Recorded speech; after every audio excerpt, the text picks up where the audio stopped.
As the weather gets colder and people start to gather for the holidays, people start passing around those common diseases, and especially so in schools.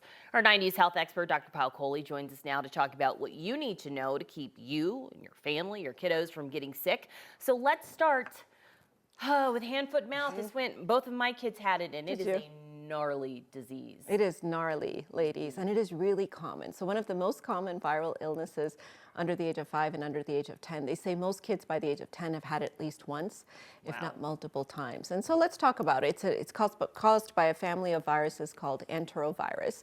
And what's difficult about this disease is you're shedding and able to spread it before you have symptoms, and for a long time even after you have symptoms, a couple of weeks after. So you can imagine in a daycare where kids are gathering and they're spending a lot of time together, and it spreads by respiratory droplets, by saliva, and by fecal-oral spread, which means if somebody goes to the bathroom, wipes themselves, and doesn't wash their hands but touches something, you can certainly get it from there. We tend to see a spike in the summer and in the early fall. It's a tough disease because the kids can really complain of those painful blisters. Oh my God, in their mouth. Ava had like these huge sores in her mouth and her hands and her feet. She was like, Mommy, my mouth hurts. It really was a horrible experience. And you must feel so helpless as a parent. So what can parents do to recognize these symptoms? And I know that the symptoms come almost when it's too late. Yeah, so it's interesting, exactly what Alex said. This is the classic presentation. Starts out like a cold. So you have a runny nose, you have a sore throat, you're under the weather. That's about 2 days. And then you start to get those mouth ulcers. Now, for anyone that's ever had an ulcer in their mouth, you can imagine you don't have one, but several.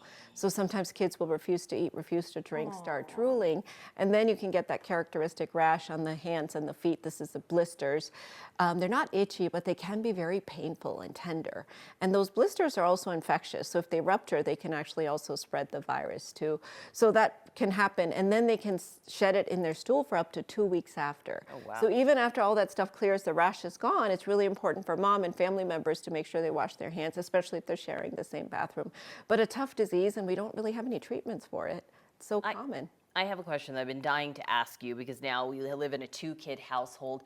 Every single time one kid gets sick, the next is just like inevitable. The next one gets sick. Is there anything you can do? Because it's impossible to keep siblings apart. They want to play. They're coughing in each other's faces and all that stuff. So we don't have a vaccine for hand, foot, mouth here in the U.S. We do in Asia, but there's not one here in the U.S., unfortunately. But I would say, thankfully, it's not as infectious as COVID and flu and some of the others. So they can play in the same room, but try to keep their stuff separate as best as you can. So if they're touching something, especially if they touch their mouth, you want to make sure they do that separate. Try to split their bathrooms so they're not using the same bathrooms, especially toothbrushes and hair combs and anything else that requires a lot of contact or touches their face. And try as best as you can to put them in separate beds too. If they share a bedroom, that's a way that they'll spread it as well.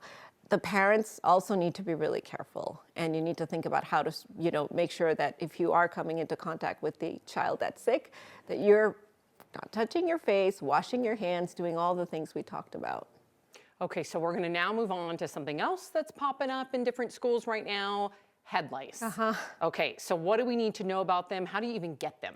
Yeah, these little bugs that basically you get through crawling. They can't fly or jump. So it has to be direct head-to-head contact. So myth about head lice is that they jump, and you can't actually get them just by being in the same room. You actually have to have head-to-head contact. And it's very common, again, it doesn't have to do with the dirtiness of the hair, but it does have to do with close contact. And so once you get the head lice, they're pretty responsive to treatment in terms of getting rid of them.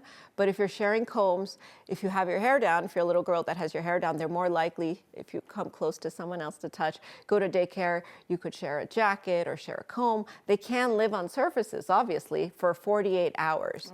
That's what I was going to ask. They can like get in a hat, you share a hat. Exactly right. Or like crawl down your jacket and somebody else puts on the jacket or touches the jacket in a backpack or what have you.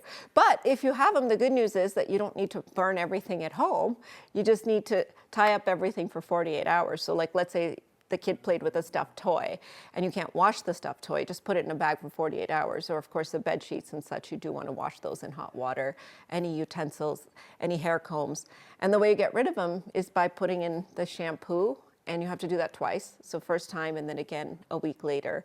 And then using this comb to comb out all the eggs. And sometimes those eggs are the telltale sign, the little... I'm itching just listening to her. I literally am. Nasty. It's going around my kid's school right It now, is. so I'm like, okay, Is it? we're on lice And so, control. and the CDC and the American Academy of Pediatrics say you don't have to be lice-free to go back to school, which is why it's really important, just like they say about the blisters, just cover up the blisters and send the kid back to school, because you can't keep them out of school for Maybe so just many keep the weeks. hair up when there's an outbreak. That's right, and let the teacher know, so that the teacher is careful about letting other kids close by. So you want to kill all the live lice, but you can still have the eggs there. As long as you've gotten one treatment, you could send your kid back to school. So if it is going around the school, make sure you talk to the teacher about which kid has it, and just talk to Ava and say, oh, don't, rub your head against. No head rubbing, hey, No head I can rubbing. try, Dr. No sharing Coley. hairbrushes. I can try. All right, very, very good and useful information from Dr. Coley as always. Thank you.